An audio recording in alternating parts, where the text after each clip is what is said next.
Crunch and the Owl. In the evenings, when the whole family went to sleep, the house became quiet. Only the gentle rustle of the trees outside, the soft hum of the refrigerator, and the cheerful squeaking of Crunch's wheel could be heard. "Crunch, stop already," said Anna. "I can't. It's my charging time," replied Crunch. "Charging time is in the morning," yawned Anna. "You're keeping everyone awake. The house is shaking from your running on the wheel." "So what am I supposed to do if I don't run?" Crunch protested. "Sorry, but hamsters are just built this way. We have to run." "How about I tell you a story? Do you want to hear it?" Anna offered. "Of course. Tell away. It makes running even more fun." "No way. It's either the story or the running." "Run!" Crunch squeaked more intensely. "Haven't you gotten tired at all?" "I feel a surge of energy. I must run. Towards adventures, towards the wind, the moon, and the stars. Just ahead." "That's it. Stop that horrible racket." Anna got angry and covered her head with a pillow. Crunch stopped in confusion. "So what am I supposed to do if I don't run?" Then he heard a strange sound. He had never heard anything like it before. Who? Crunch perked up. Anne, what is that?" But Anna was already peacefully sleeping with a smile on her face and didn't hear Crunch. Who? The sound rang out again. Crunch realized the noise was right behind him, outside the window. He cautiously turned around and froze in fear. Two enormous round eyes, like saucers, were staring at him through the glass. "And where is everything else?" The eyes replied. "What do you mean, young man?" Crunch's throat dried up from fear, but he still found the strength to respond. "Well, that besides the eyes, where is it? The nose, the tail, or at least some little paws?"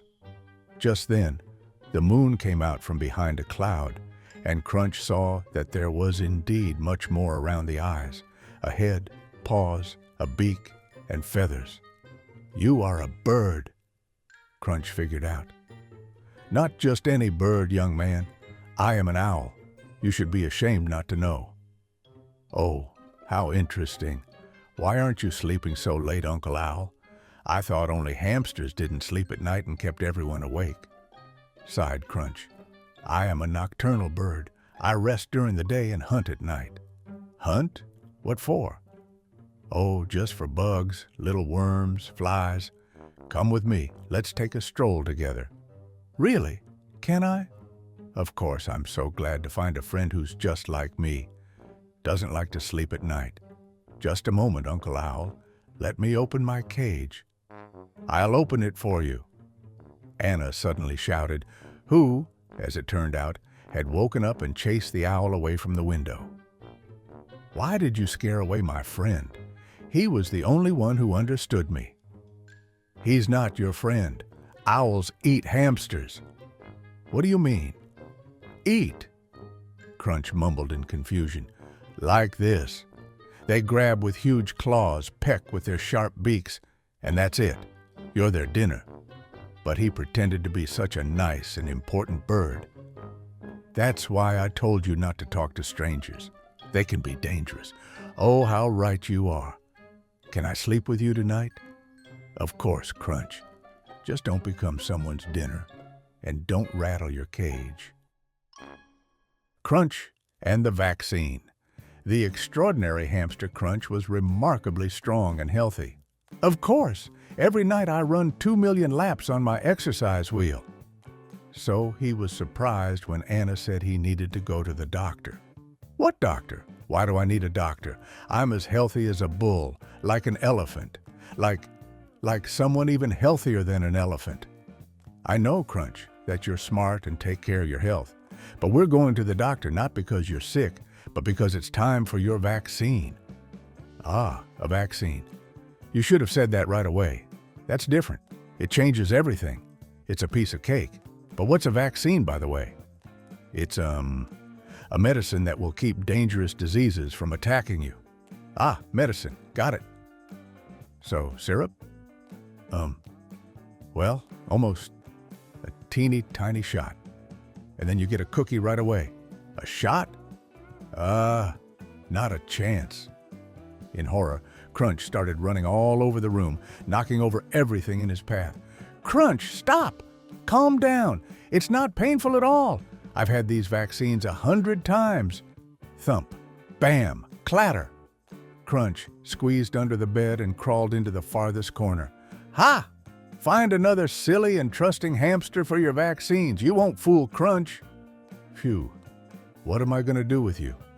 Okay, we won't go anywhere today. Crunch cautiously poked his nose out from under the bed, ready to dart back into the underbed darkness at any moment. Really? Really? First we need to play. Crunch could never refuse to play, so he emerged from under the bed almost halfway out. Play? What are we playing? Doctor and patient. Just no shots or vaccines. Well, it's not for real, Crunch. Okay, let's do it. Anna sat Crunch in a chair, put her dad's glasses on her nose, and looked at Crunch very seriously. Well, patient, what are your complaints? About Grandma. She called me a rodent again and didn't share her cookie, and I said, please. No, you need to complain about your ailments, not about people. But I don't have any ailments, you know. Very good, very good. Now let me listen to you. Sure, listen to this story. Yesterday I saw a pigeon that had a piece of bread around its neck like a necklace, and other pigeons were eating the bread right off of it. Can you imagine that? Hilarious. Very nice, Crunch, but I'm going to listen to your breathing with a special tool, a stethoscope. Now breathe. Don't breathe. Breathe. Don't breathe. Great. And you doctors get paid for this? You just sit there commanding who should breathe and who shouldn't. I want to be a doctor too. Patient, don't get distracted. Show me your tongue. No way. What do you mean, Crunch? You have to do everything the doctor says. Doing what our mom says is more important than any doctor, and Mom says showing your tongue is rude. You can show it to the doctor. Even Mom shows her tongue when the doctor says, even Mom? Well then, okay. Hey, Crunch sticked out his tongue. You are absolutely healthy. Now a little shot. No, that's not what we agreed on. I'm just going to pinch you a little. We're just pretending to play. Or are you scared? Anna asked slyly. Who? Me? Have you seen my teeth? With teeth like these, I have nothing to be afraid of. Please, just don't use your teeth against the doctor. Ready? Crunch is not afraid of anything. Anna carefully pinched Crunch on his paw. So, does it hurt? Is it scary? Pfft! I didn't feel anything at all. The next day, Anna and Crunch went to the doctor after all. And Crunch was no longer afraid. The doctor turned out to be very kind, and the vaccine wasn't scary at all. And Crunch really did get a huge cookie and an actual adult document saying he had received his vaccine.